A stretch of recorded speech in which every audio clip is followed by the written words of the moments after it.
Elives.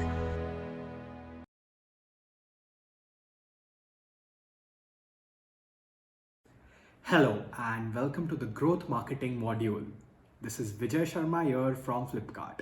I started my professional journey in the digital world, and over my entire professional experience, I have seen both the internet in India evolve and seen digital businesses come and become the center of our economy.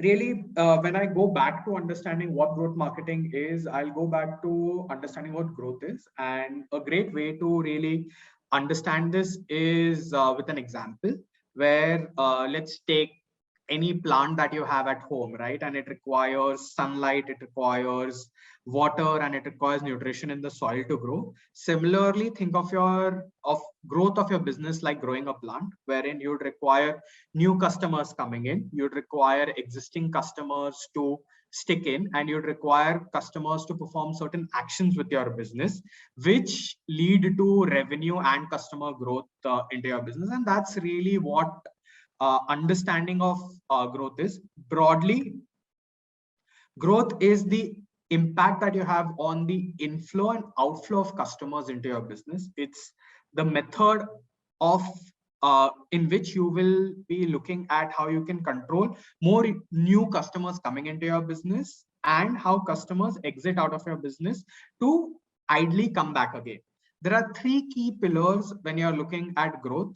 If you look at the analogy from a plant perspective, what you have is there are constituents of growth.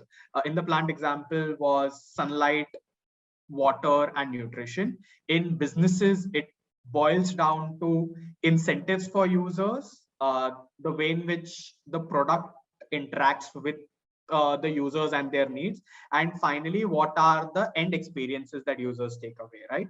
So when we look at growth, one of the things that we look at is what is the methodology, what is the approach in which your business grows.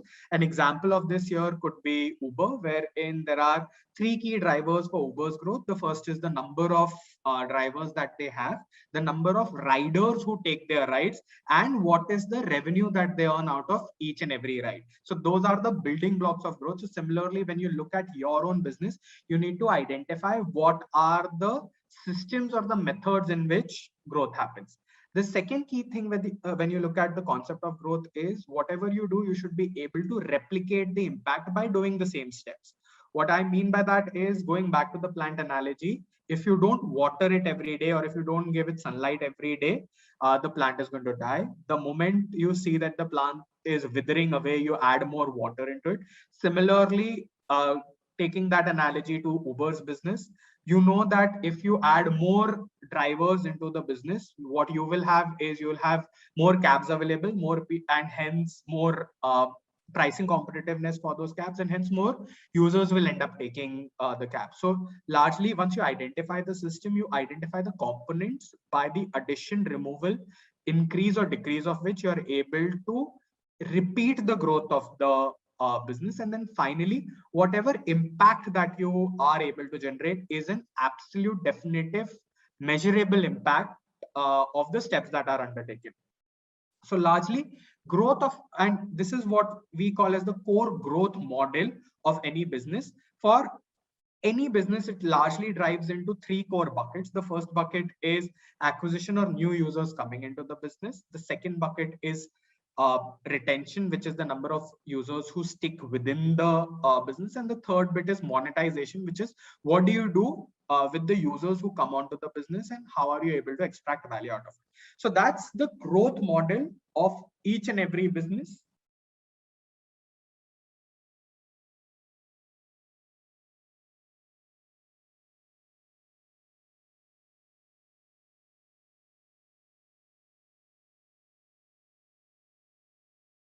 Them. So I am eagerly awaiting to see you folks on the other side as we get into the journey with growth.